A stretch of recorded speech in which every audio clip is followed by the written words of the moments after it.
অভয়া বলিনি, অভয়া বলিনি। মানুষ আমাদের জিতিয়েছে অভয়ার বিচার দিতে। আমার লিমিটেশনের মধ্যে আমি কমিটেড, আমি কমিটেড, আমি কমিটেড। কিন্তু একটি জায়গা আমি খুঁজে পেয়েছি যেখানে রাজ্য পুলিশের ঢোকার সুযোগ রয়েছে, সেটা হলো ক্রিমেশন ঘাট, Natagarh, Kadamtala, CR park, under ঘোলা পিএস। এখানে আমরা আশ্চর্য হয়ে যাবেন, সিরিয়াল 3-তে ছিল, 1 করেছে। ক্রিমিশন কস্ট হয়, দিতে হয়। ক্রিমিশন কস্ট বাড়ির লোক দেয়নি, সিগনেচার করতে হয় বাড়ির লোককে। Any close relative, no signature. এখানে নির্মল ঘোষ, সোমনাথ দে, সঞ্জীব মুখার্জি লড়াই রত্না দেবী এবং শেখর বাবু দিয়ে যাচ্ছেন। এদের পা ধুয়ে জল খেলেও আমাদের তাতেও মনে হয় এদের ঋণ শোধ করা যাবে না। আমার এই রাজনৈতিক জীবনে আমি কখনো দেখিনি এই রকম মাথা উঁচু করে লড়াই। শিয়ালদার লোয়ার যখন প্রথম 14ই আগস্ট 2024 তৎকালীন মুখ্যমন্ত্রী বললেন বেহালা থেকে ওর পরিবার চাইলে 10 লাখ তো দেওয়া যেতেই পারে, সাথে সাথে পিতৃদেব মাতৃদেবী বললেন যে না, আমাদের অভাব আছে, আমরা অর্থ চাই না, বিচার চাই। আরো নজির করলেন যখন শিয়ালদা কোর্ট বলল একজন অভিযুক্তের ক্যাপিটাল পানিশমেন্ট ডিক্লেয়ার করে বলল ক্ষতিপূরণ বাবদ 16 লক্ষ টাকা রাজ্য সরকারকে এই পরিবারকে দিতে হবে। উনি জাজের মুখের উপরে বললেন আমি টাকা নেব না, আমি বিচার চাই। একজন নয়, অনেকে যুক্ত, আমি আপনার বিচারে সন্তুষ্ট নই। এই কঠিন কঠোর লড়াই করতে করতে বিধানসভায় প্রবেশ, বিধানসভাতেও সরকারি কাজেও তিনি সব সময় দুটো কথা বলে গেছেন। আমার এই পথে আসার উদ্দেশ্য দুটো, আমার মেয়ের বিচার চাই, আর কোনো মায়ের যেন আমার মতো পরিণতি না হয়, তাই আমি সংসদীয় ব্যবস্থায়। আপনারা সব জানেন প্রায় লম্বা 2 বছরের লড়াই, কিন্তু আমি বলি নিশ্চিতভাবে লড়াইতে অভয়া বোন জিতবে এবং গোটা রাজ্যের মানুষ তারা খুশি হবে। আমার লিমিটেশন আছে। হাইকোর্ট সিবিআই তদন্ত দিয়েছিল, পরে কেউ সুপ্রিম কোর্টে যায়নি, সুপ্রিম কোর্ট নিজেই ঢুকেছিল। কেন ঢুকেছিল? সে কারণ রত্না দেবী শেখর বাবুর অজানা, তৎকালীন বিরোধী দলনেতা আজকের মুখ্যমন্ত্রী শুভেন্দু অধিকারীর অজানা। তারা কেন ঢুকেছিল, পিছনে কি রহস্য ছিল আমি জানি না। আমি যেহেতু সাংবিধানিক পদে আছি, আমি এর থেকে বেশি কিছু বলতে পারবো না। কলকাতা হাইকোর্টে মামলা ফিরিয়ে দেওয়ার পরে অফিসার আইও ইত্যাদি চেঞ্জের পরে আবার নতুন করে তদন্তের অগ্রগতি হয়েছে, কিন্তু ফল পাওয়া যায়নি।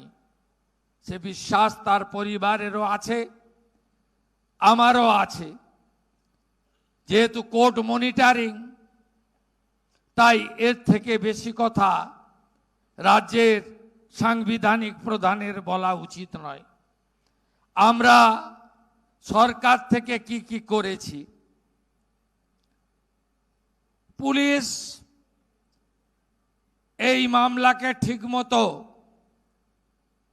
প্রপারলি পুলিশের যে দায়িত্ব কর্তব্য ছিল পালন করেনি বলে তৎকালীন নগরপাল সিনিয়র আইপিএস বিনীত কুমার গোয়েলকে সাসপেন্ড করা হয়েছে,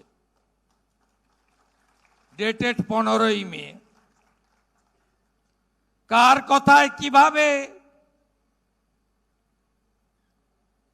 আমাদের রত্না দেবীর নাম করে মিথ্যা প্রেস কনফারেন্স করার অভিযোগে আইপিএস ইন্দিরা মুখার্জিকে 15ই মে সাসপেন্ড করা হয়েছে। আমি পরিবারের সঙ্গে একাধিকবার মিট করেছি। পরিবার বলেছে আইপিএস অভিষেক গুপ্তা ডিসি নর্থ ছিলেন সম্ভবত, তিনি সরকারের হয়ে তদানীন্তন মুখ্যমন্ত্রীর হয়ে অর্থ দেওয়ার জন্য প্রস্তাব দিয়েছিলেন। এই অভিযোগের ভিত্তিতে অভিষেক গুপ্তাকেও আমরা সাসপেন্ড করেছি। ডিপার্টমেন্টাল ইনকোয়ারি প্রসিডিংস হচ্ছে এবং আপনারা ভরসা রাখুন এর কনক্লুশনে আমরা যাব। আমরা বিগত মুখ্যমন্ত্রী তথা স্বাস্থ্যমন্ত্রী আটকে রেখেছিলেন এই 3 জনের ডক্টরশিপ ক্যান্সেলেশন। শারদ বাবু পরে জয়েন করেছেন, আগে আমার হাতেই কিছুদিন সব দপ্তর ছিল ইনক্লুডিং হেলথ। আমি খুব দেরি করিনি, আমি সন্দীপ ঘোষ, বিরূপাক্ষ বিশ্বাস, অভিক দে এই 3 জনের ডক্টরশিপ খারিজ করে তাদের বিরুদ্ধে যে প্রসিডিংস নেওয়া উচিত সেই প্রসিডিংস আমি নিয়েছি। তারা জীবনে আর সার্ভিসে ফিরতে পারবেন না, ওটা অতীত হয়ে গেছে। তার সাথে সাথে আমরা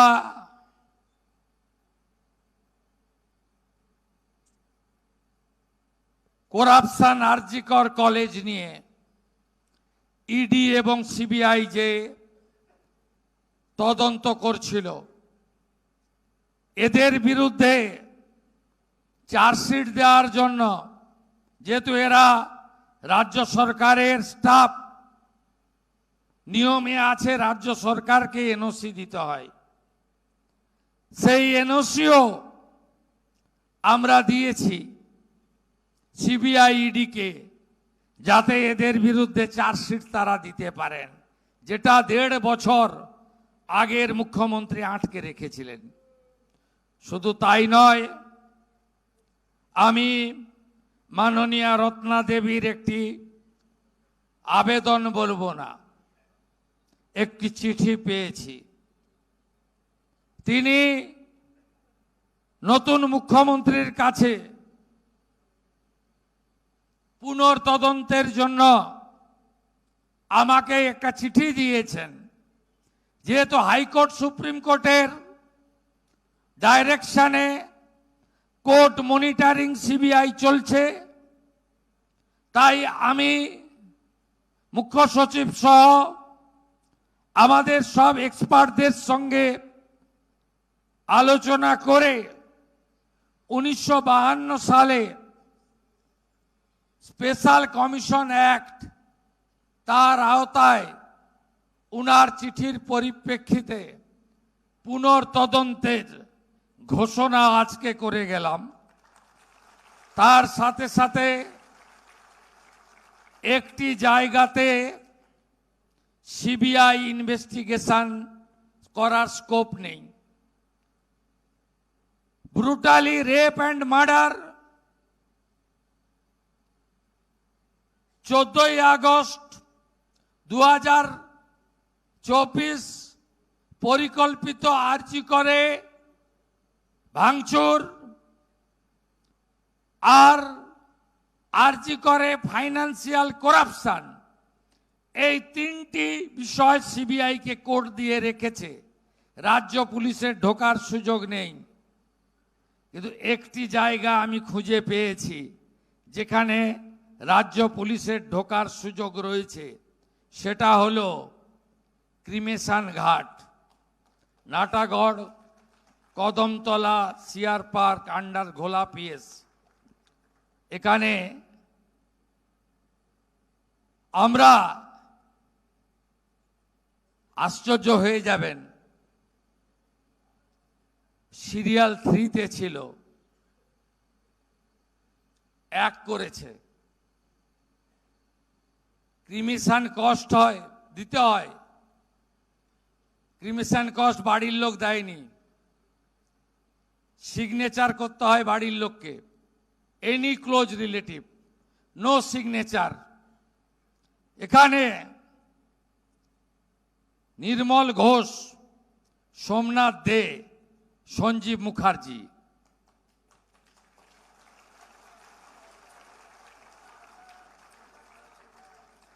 এই 3 জন এই কাণ্ড করেছেন।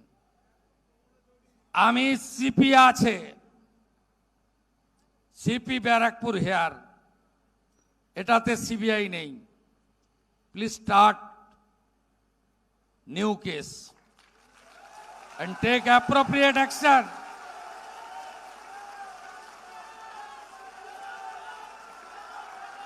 আমার যা করার আছে করব। অভয়া বলিনি, অভয়া বলিনি, অভয়া বলিনি, অভয়া বলিনি। মানুষ আমাদের জিতিয়েছে অভয়ার বিচার দিতে। আমার লিমিটেশনের মধ্যে আমি কমিটেড, আমি কমিটেড, আমি কমিটেড।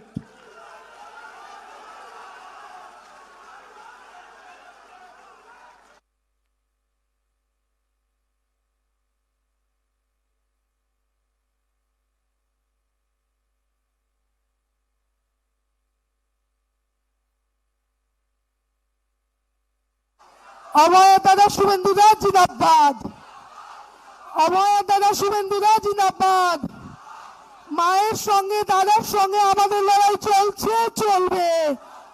অভয়ের বিচার আমরা পাচ্ছি, পাবই। শুভেন্দুদা জিন্দাবাদ।